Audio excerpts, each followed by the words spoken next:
Une veuve a perdu son enfant. Elle invoque le prophète Élie et Élie ressuscite l'enfant. Une autre veuve perd son enfant, elle invoque Jésus et Jésus ressuscite son enfant. Voilà les deux lectures que nous venons d'entendre. Et là, je vous pose une question. Supposez que Élie n'avait pas ressuscité l'enfant et que Jésus n'avait pas ressuscité l'enfant. Vous allez me dire, ah, ben oui, c'est souvent ce qui se passe dans notre vie.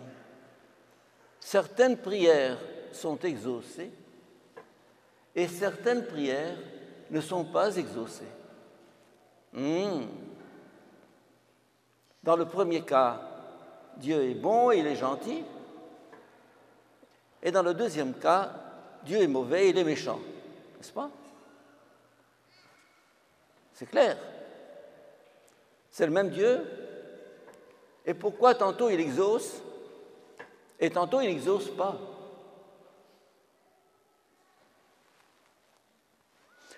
Je vais vous raconter le cas d'une amie à moi qui a perdu sa fille à 26 ans. Elle avait 3 enfants, en bas âge. Et j'étais à dîner avec eux, et au cours du dîner, elle me dit « Ton Dieu est un monstre ».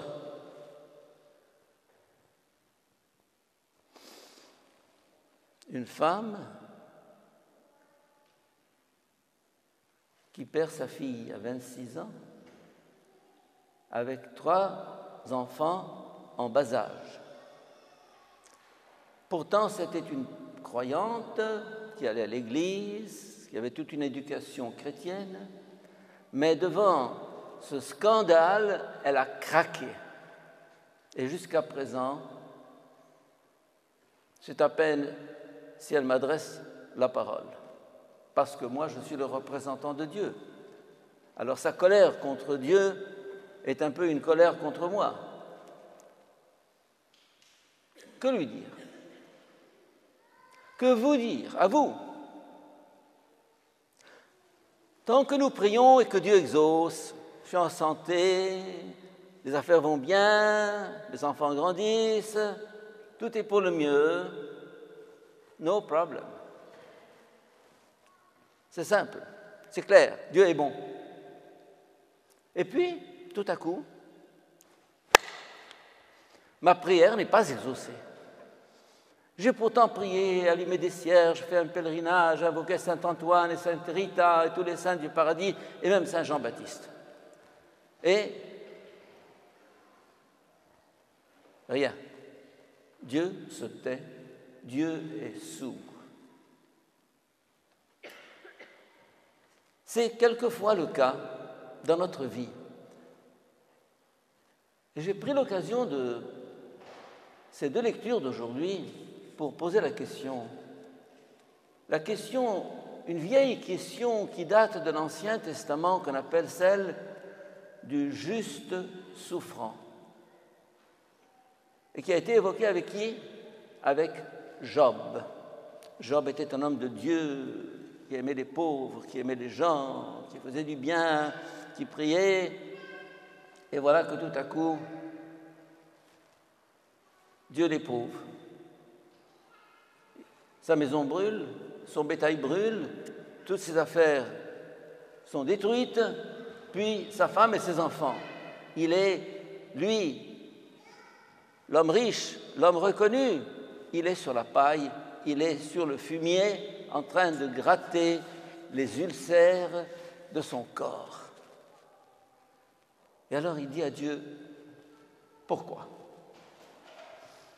Et ses amis viennent, ils lui disent toutes sortes de boniments, ils lui racontent des histoires, et il refuse de se laisser convaincre.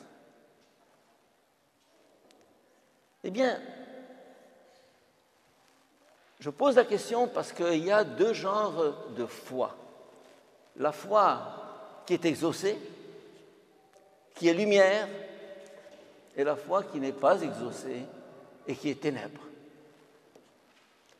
Une foi qui est lumière, une foi qui est exaucée, n'est pas encore la foi. Ah, oui. Je vous raconte une petite histoire aussi, parce que j'aime les histoires. Un enfant se fait opérer et sa mère lui tient la main. Et alors, avant qu'il y ait les anesthésiques et toutes les piqûres, etc., il est là à souffrir. Et sa mère lui tient la main et le regarde dans les yeux. Et alors, il sait, il croit. Il croit que cette souffrance qu'il endure, c'est pour son bien. Il ne comprend pas, mais il sait. Vous allez me dire, savoir, c'est comprendre. Eh bien non. Quelquefois, on ne comprend pas. Il ne comprend pas, ce petit enfant, il ne sait pas pourquoi. Mais en regardant sa mère, en voyant son regard penché sur lui, il sait que c'est pour son bien. Il sait. Dans notre vie, mes chers amis, nous allons passer par des épreuves. Échec à l'examen. J'ai pourtant prié, j'ai allumé des cierges, etc.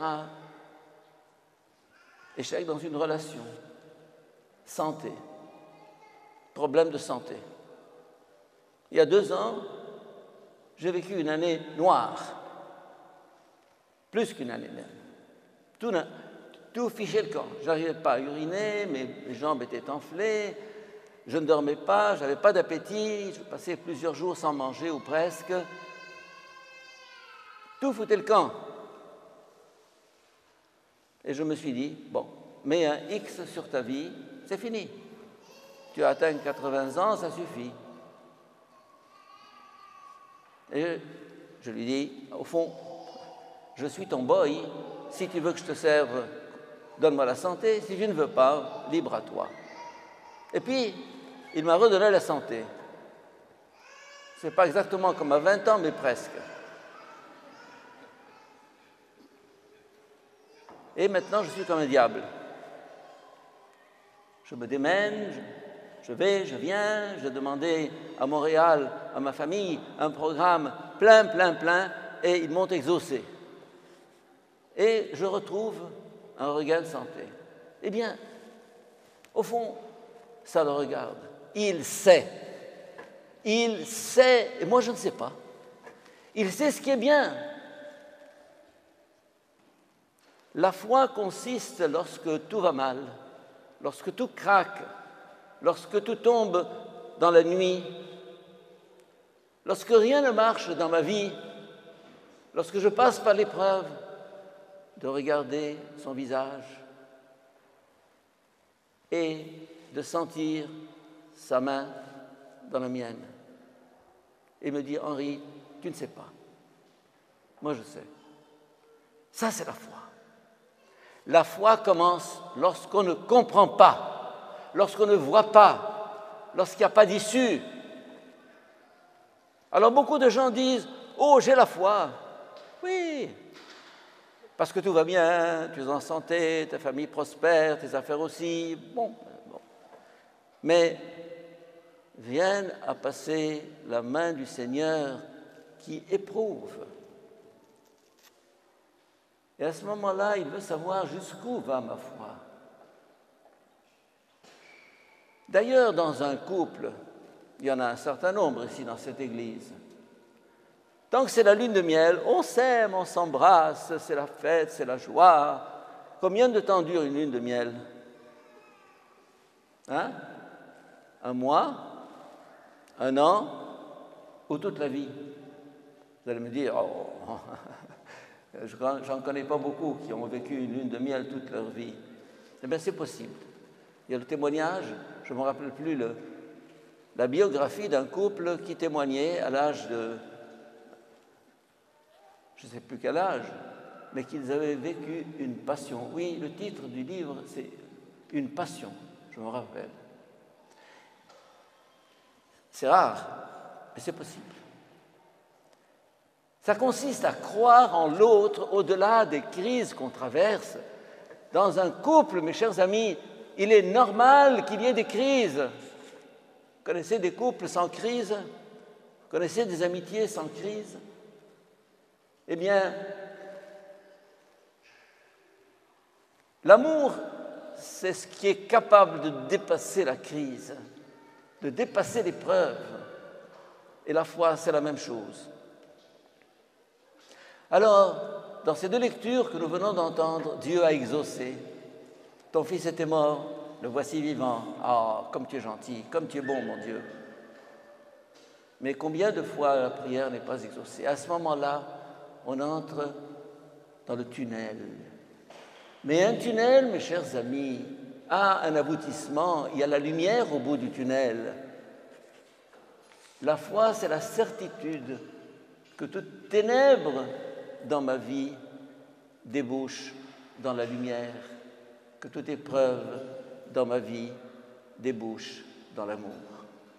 Amen.